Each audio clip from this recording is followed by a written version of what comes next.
Well, of course, for people operating in the business world around Europe, increasingly conflicts of interest are a very high priority. Certainly, for the media, I can tell you that it is. For more on this, I'm joined by Dr Paul Toyne, who's Managing Director of Article 13. Good evening to you. Hello. What is Article 13? Article 13 offers advice and guidance to governments and businesses on corporate governance and business responsibility. So we actually advise on a lot of these ethical dilemmas which we're confronted with today. You see, I'd always assumed, and I'm quite cynical, but I'd always assumed that when you see a conference at a hotel and there's 3 great speakers, that those guys certainly had everything paid for when they went for the conference by the organizer, who was oftentimes is making a lot of money out of it.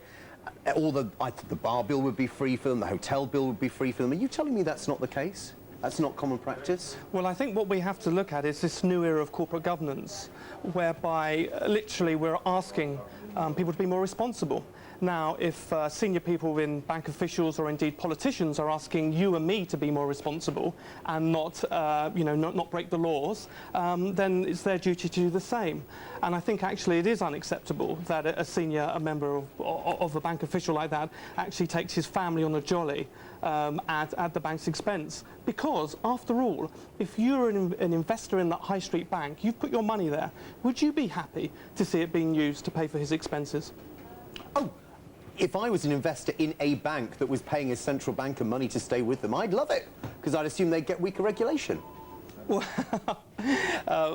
that's your point of view, but speaking on behalf of quite a lot of clients that we represent, I think there needs to be a level playing field here. Sure. And we have to ensure that these policies are standard throughout the marketplace. And I think what we need to look at is what is acceptable, what is responsible. What do you tell people? I mean, do you say, OK, look, you have to make up your own mind, or do you say, actually, industry standard is this? For example, there was a time when financial journalists would get flown everywhere to see whatever at the expense of somebody else. Certainly within CNBC, you're hard-pressed, if any of that exists anymore. Increasingly, on the journalist side of things, either you don't go or it's funded by the company itself. Is that how blue-chip companies in general work? I think you should look at what the mission of the business is and what its values are. And those values should actually inform the policies of the company. And it's really important that these businesses effectively communicate what these policies are so that there are acceptable rules. We all face ethical dilemmas in our day-to-day job. Give me some rules. Give me some, because, there was a huge conference in London at the end of last week called RSVP, which was about corporate entertaining. It's still going on. I mean, absolutely, yes. So what are the rules? How do you operate? I'll give you how do we operate? How does Article 13? Give me a set of rules that we could debate. I'll give you a very good example. I go to a UN conference in Paris. Okay, I need to be there on a Sunday evening. I'd like to have the weekend there with my family. Yep. Okay. At Article 13, we have a set of policies which meant that I actually went on the Saturday. I paid for my accommodation. I paid for my family to be there on the Saturday. When it became business, the business paid for it. Yeah. It didn't pay for my family to be away on a holiday. So that's how we operate. And I think, if we're supposed to be giving advice, then we've got to live by the rules. Which is exactly actually the same as Ernst Welteke is now doing, because he's saying, look, it was a 4-day break. 2 of it's on the Bundesbank, 2 of it I'm going to pay for with the family. But that's 2 years afterwards. I mean, Oh, well, I'm not. Yes, I suppose so. I mean, I guess if he was to have the opportunity again today, he'd think twice about it.